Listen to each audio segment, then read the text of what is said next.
Olá pessoal, sejam bem-vindos a mais um vídeo aqui do canal AgroBrasil e hoje a gente vai falar sobre adubação do milho safra, tá? O essencial e básico para você saber para fazer a adubação do milho. Então, se você tem interesse nesse tema, fica comigo, a gente volta depois da vinheta.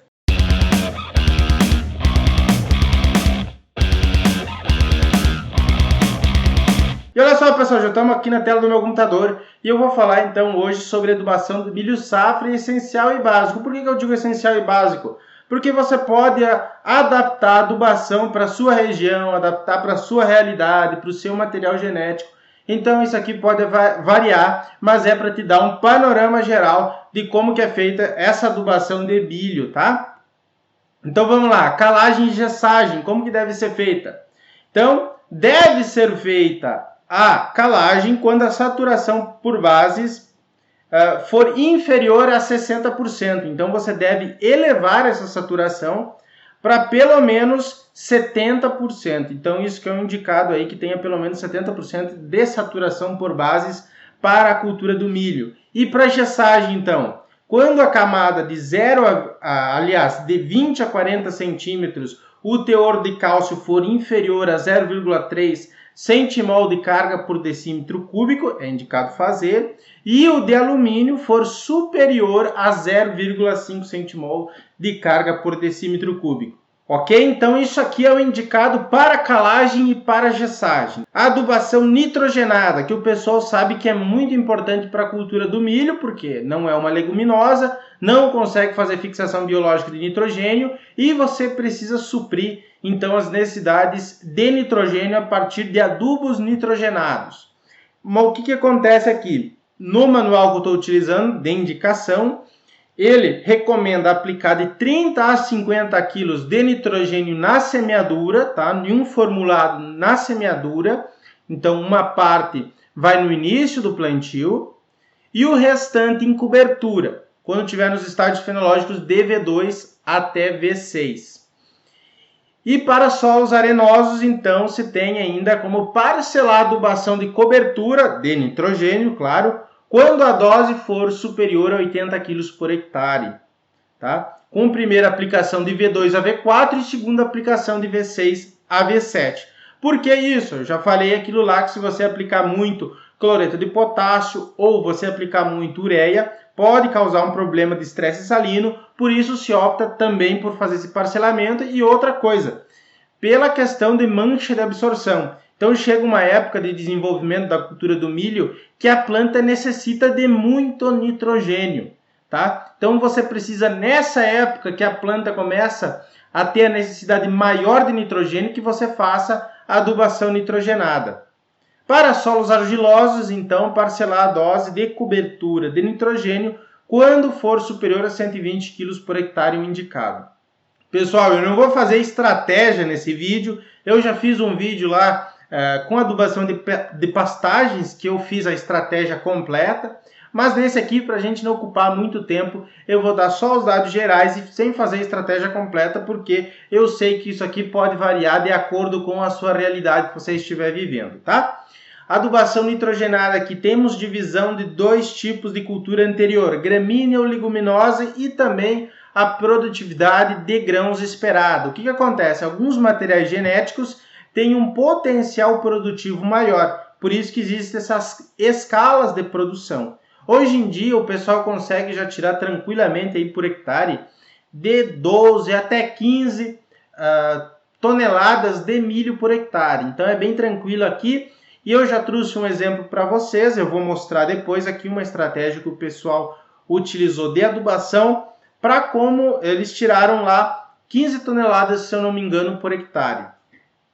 Mas aí você pode utilizar aí essa faixa de 13 a 16 toneladas, que é um número real e é um número que também está de acordo com o potencial genético das cultivares que estão disponíveis hoje no mercado, tá? Então, se tiver gramínea como uma cultura anterior, se tiver plantado lá, sei lá, um sorgo, né, ou você tiver aveia, aqui na nossa região sul é bastante comum, é 220 kg de nitrogênio, você precisa transformar então para a quantidade de nitrogênio que tem no seu adubo nitrogenado. No caso da ureia é de 45%, no caso do sulfato de amônio é de 21, acho, 20, 21%.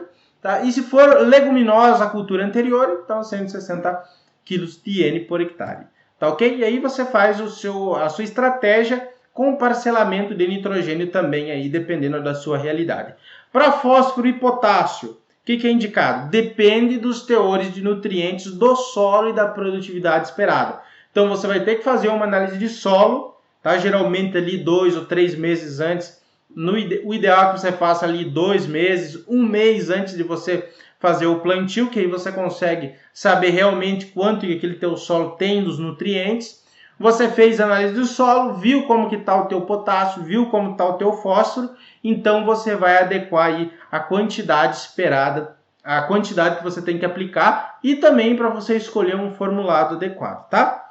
Então, mas assim, a faixa que o pessoal indica aí para P2O5, fonte de fósforo, é de 50 a 150 kg de P2O5 e para potássio, K2O, fonte de K2O, 40 a 190 kg por hectare, tá? Se tiver muito baixo o potássio, as doses são mais altas. Quanto melhor tiver os seus níveis de potássio no solo, menor você vai aplicar, menor a quantidade do formulado você vai aplicar no teu solo. Muito interessante que você tenha, se você for um agricultor, que você tenha um acompanhamento aí de um consultor técnico para te indicar um bom manejo, não só de um ano, mas a construção de fertilidade do solo, que aí você vai conseguir produtividades muito altas todos os anos. Outros nutrientes, o que é indicado? Se o zinco e o boro estiverem nos níveis baixo ou muito baixo no teu solo, aplicar 2 kg por hectare de zinco e entre 0,4 e 0,8 kg por hectare de boro. Isso aqui tem como indicação fazer na semeadura preferencialmente, mas você ainda pode fazer, tem muitos adubos foliares à base de zinco e boro, especificamente para o milho, porque são os micronutrientes que o milho requer em maior quantidade, são os micronutrientes de maior limitação de produção do milho, é o zinco e o boro, então você tem que fazer, aí estiverem nesses níveis baixo ou muito baixo, fazer a aplicação de zinco e de boro também para o teu milho. E também 40 kg por hectare de enxofre. O enxofre é muito importante para a cultura do milho. Você pode suprir ele de diversas formas. Você pode suprir através de uma adubação orgânica, através de cama de aviário, ou você pode fazer também a aplicação de um formulado que já tem enxofre na sua composição, tá? Formulados com superfosfato simples, ou também com sulfato de amônio, tem enxofre na formulação, ou ainda existem no mercado algumas formas comerciais de ureia com enxofre já, tá? Quando você vai fazer adubação de cobertura com ureia, também já vem enxofre. Então isso daí já é um adicional a mais para você fazer a adubação com enxofre. E esse aqui é um exemplo que a gente tirou, então eu tirei aqui o nome da empresa, tá? O nome da pessoa, tá no site AgroLink, você pode entrar lá e ver a matéria completa. Esse aqui é um exemplo, então, o representante comercial de uma determinada empresa estava falando sobre as altas produções de milho que ele teve em uma área. Então ele diz o seguinte, o representante comercial da empresa X faz questão de salientar que este é o produtor exemplar da região, falando sobre um produtor lá que teve alta produtividade. Dos cerca de 4.500 hectares plantados, 1.200 foram irrigados com pivô central. E desses, 750 hectares foram destinados à produção, destinados ao milho nessa safra. Para adubação e manejo da área de milho, fulano de tal, relata que a família utilizou 7 toneladas por hectare de esterco de aviário. Então, olha só que interessante. O esterco de aviário, a adubação orgânica, ela é benéfica por vários motivos. Além de fornecer nutrientes, ela aumenta a CTC do solo, então ela vai construindo também um padrão superior de fertilidade ao longo dos anos. Então, por isso que é interessante você aplicar o esterco de aviário aí para aumentar a fertilidade do teu solo. E ele utilizou 400 kg por hectare de um formulado 12-30-20, 100 kg de cloreto e 500 kg por hectare de ureia Super N com 2 aplicações a lanço. Então ele separou pelo que eu entendi aqui, o cloreto e a ureia em 2 aplicações a lanço. Esses dois, tanto fonte de potássio como de nitrogênio, fez aplicações parceladas em cobertura. 2 aplicações de fungicida e 2 aplicações de inseticidas, em condições normais e com irrigação disponível na área. Os resultados já são considerados excelentes, visto que esta área de pivô atingiram médias entre 255 e 270 sacos por hectare. Isso aí dá mais ou menos 15 mil quilos por hectare. É uma boa produção. Então, então essa foi a estratégia que ele utilizou.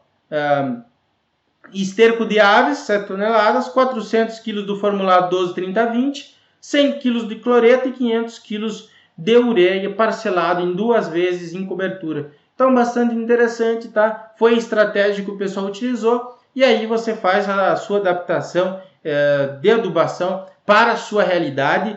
Receita pronta é muito difícil dar, então você tem que saber qual que é a realidade da sua área para você planejar uma boa adubação. Quer entrar em contato comigo, eu deixo meu e-mail também aqui na descrição, você pode entrar ali e mandar um e-mail para mim, tá ok? Então, dicas importantes aqui: construção da fertilidade do solo, aquilo que eu falei, muito importante. Escolher bons materiais genéticos. Hoje em dia, a briga comercial entre as empresas produtoras de sementes de milho é muito forte.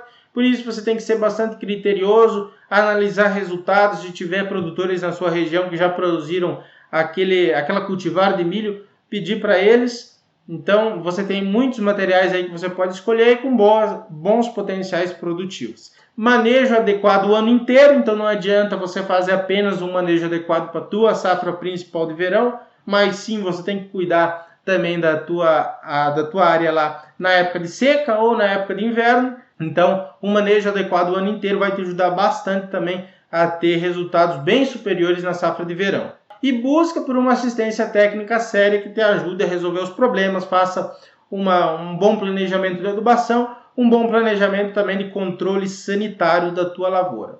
Tá ok? Então é isso, muito obrigado por assistir. Se não é inscrito ainda, peço para que você se inscreva, também deixe o seu like e links importantes eu deixo aqui na descrição para você conferir, tá ok? Até um próximo vídeo e tchau, tchau!